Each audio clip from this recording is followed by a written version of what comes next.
As we completed the questions in last section, now we are going to solve the numericals which were asked in GTU question paper, and we will also get the solutions for that. We will also solve that questions here and get the answers for that. Let us start the numericals which were asked in January 2013. The first numerical which was asked during January 2013 was the wavelength of light emitted from LED is 62.11 micrometer. Find the value of energy band gap in electron volt. I repeat, the wavelength of light emitted from LED is 62.11 micrometer. Find the value of energy band gap in electrovolt. This numerical was asked for 2 marks. So let us solve that numerical. Here the question explains us that the LED is emitting a light of 62.11 micrometer wavelength. So the value of wavelength is given to us, and we have to find the energy band gap from which electron transit. So let us calculate that numerical.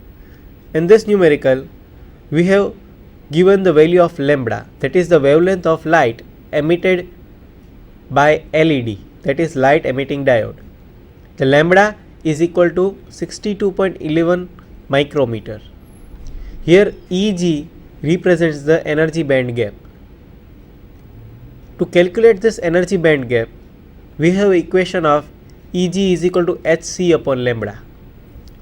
Actually, we have the value of equation for E is equal to H mu. H is Planck's constant, where E represents the energy, or it can be represented as energy band gap.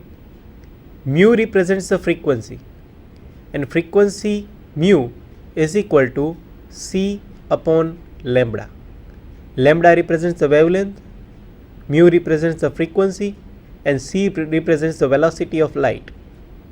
So from this equation we can know that frequency of that light is inversely proportional to the wavelength with respect to this velocity of light. By substituting this value in this equation, we can then get this equation, that Eg, that is the energy gap, the value of energy is equal to H mu, and mu is equal to C upon lambda, that is H C upon lambda, where H is Planck's constant, C is velocity of light, and lambda is wavelength. So by substituting these values of lambda, that is 62.11 into 10 raised to minus 6. Actually 62.11 into 10 raised to minus 6 is micro. So when you convert it from micrometer to meter, it will just get 62.11 into 10 raised to minus 6. Here H, the value of H, that is Planck's constant, it is 6.625 into 10 raised to minus 34 into 3 into 10 raised to 8. So by substituting this equation and substituting these values of Planck's constant, velocity of light, and lambda, you can calculate the value of the energy band gap of a LED having wavelength or emitting the photon or light of wavelength 62.11 micrometer. Your answer will be 31.99 into 10 raised to minus 21 joule. So this was the question which was asked for 2 marks, and in this manner you can calculate this question. Let us concentrate towards the next question which was asked during this exam and get the solution for that. In the screen you can just, in the presentation you can just see that the question was asked from conduction, that is conducting materials, semiconductors. Let me speak that question. An n-type semiconductor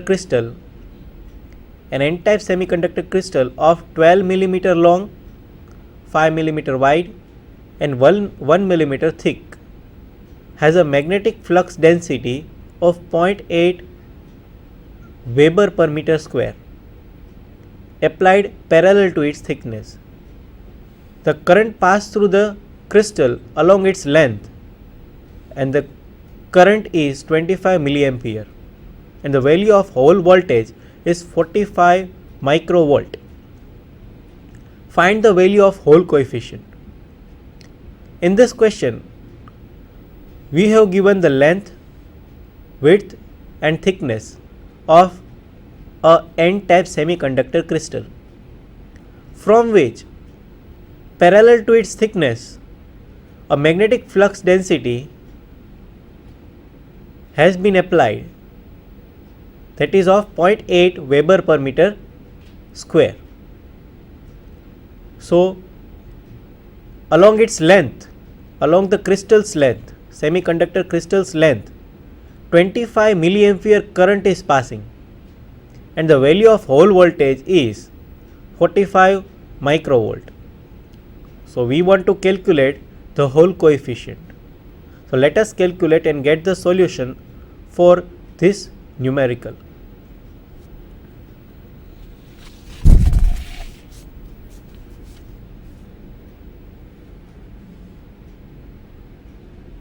We have represented here L, that is the length 12 millimeter, breadth, that is the width 5 millimeter and thickness it is of 1 millimeter. B is the magnetic flux density, that is 0.8 Weber per meter square, and in the same manner I, that is the current passing through n-type semiconductor's length, that is 25 milliampere, that is of the order of 25 milliampere, and the hole voltage actually it is VH, it can be represented as VH. In the equation it is represented as VH. So VH is the hole voltage which is of the order of 45 microvolt, and RH represents the hole coefficient which we want to calculate. So from the hole coefficient theory, we get a equation of RH, that is the hole coefficient, which is equal to VH into T upon IB. VH is the hole voltage, RH is hole coefficient, T is the thickness of n-type semiconductor, I is current and B is magnetic flux density. The unit of magnetic flux density is Weber per meter square, unit of current is ampere, T is thickness in millimeter, voltage is in microvolt, and RH, you can see here in the answer the unit of RH is Coulomb inverse meter cube. By substituting the values, we can get the value of RH coefficient. Here you can see that the value of current, that is 25 milliampere, is converted into ampere. From milliampere it is converted into ampere. From microvolt it is converted into volt. Here in our equation we need the value of thickness. We have given the value of thickness, that is of the order of 1 millimeter. So to get the answer in this meter, we are just converting it from millimeter to meter, from milliampere to ampere, and microvolt to volt. That means 1 millimeter is equal to 10 raised to minus 3 meter. 25 milliampere, that is 25 into 10 raised to minus 3 ampere, and 45 microvolt, that is 45 into 10 raised to minus 6 volt. We have substituted this value. See, VH is equal to 45 into 10 raised to minus 6, T is equal to 10 raised to minus 3, I is equal to 25 into 10 raised to minus 3, and B is equal to 0.8. Just calculating this equation, we can get RH is equal to 2.25 into 10 raised to minus 6 Coulomb inverse meter cube. So in this manner, this was the question or numerical which was asked in 3 marks. Let us calculate the next question and numerical. Now this is the question or numerical which is asked from the topic of ultrasonic. This question is asked from magnetostriction method. Let us read the question of this numerical. In magnetostriction method, the length of rod is kept 10 millimeter. That means the length of this rod is 10 millimeter. If the inductance of the coil is 25 millihenry, the thing which we want to find is the value of resonance frequency and the value of capacitance to produce an ultrasonic wave at resonance condition. Here you can see that in presentation E is equal to 125 gigapascal. E represents the elastic constant, rho represents the density of that material which is used to produce ultrasonic waves. Here in this question, it is asked that when resonance is created between the frequency of material or vibrating material and the frequency of the circuit, resonance is created, and we should calculate the frequency as well as we should also calculate the capacitance which is needed to create the resonance in this circuit. So let us calculate and solve this equation, solve this numerical easily. This question was actually asked in GTU paper for 4 marks. 4 marks is considered for this numerical. Let us calculate it.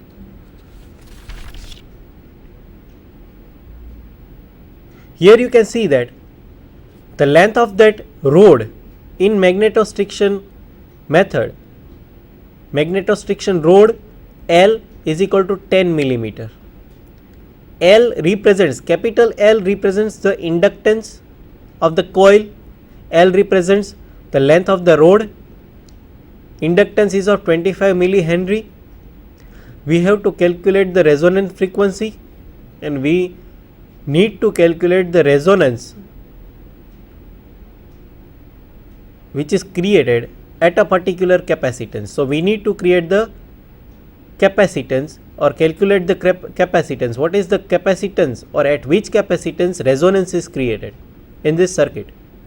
Elastic constant is equal to 125 gigapascal and rho is 3568 kg meter inverse cube. That means rho is the density of the material, E is the elastic constant or Young modulus of the material, the unit of that is Pascal, unit of density is kg meter inverse cube, unit of inductance is Henry.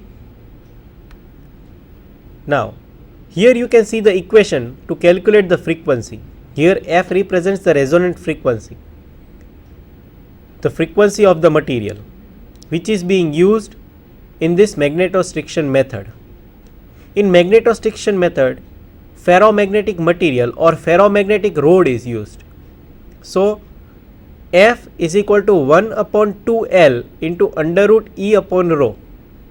Here 1 represents the fundamental mode of vibration. L is the length of that rod which is given actually, that is 10 millimeter. F we need to calculate it, and E represents the elastic constant or Young modulus of that material, and rho represents the density. By substituting this value L, we have converted millimeter into meter, that is 10 into 10 raised to minus 3 meter, 25 millihenry, that is 25 into 10 raised to minus 3 Henry, 125 gigapascal. From that we have converted it into Pascal, that is 125 into 10 raised to 9 Pascal. By substituting this value, we get a particular value of Hertz, that is 29.5 into 10 raised to 4 Hertz. So this is the value of this frequency. F is equal to 29.5 into 10 raised to 4 Hertz. The unit to calculate the frequency is Hertz. So to get the answer in Hertz, we have converted all the giga, milli into their main units, that is Henry, meter, Pascal, etc. So this was the answer of the frequency, resonant frequency. This is the frequency. Now one more thing we want to calculate is the capacitance to create resonance. What should be the capacitance? Let us calculate the capacitance. Now here F is equal to 1 upon 2 pi into under root LC. This equation represents the frequency of alternating voltage which is being applied to the circuit. Alternating F, this is the frequency which is equal to F upon 2 pi into under root LC. F represents the alternate frequency, L represents the inductance, and C represents the capacitance. Now we want to calculate this C. So on taking this under root LC on this side, we can get that LC raised to 1/2, that is LC is in under root, inductance and capacitance is in under root, which is equal to 1 upon 2 into pi, that is 3.14 multiplied by F. This F comes into this denominator in the place of under root LC. The value of that F is 29.5 into 10 raised to 4. Now if we take this, if we keep the value of L and just take the under root of L, we can get the values. Now take that L in this denominator, the answer will be 0.15811, and just calculate this sum. You can get the value of capacitance. C raised to 1/2 will be equal to 0. This much. From this, by calculating this C, if this under root goes on that side, that is your right hand side,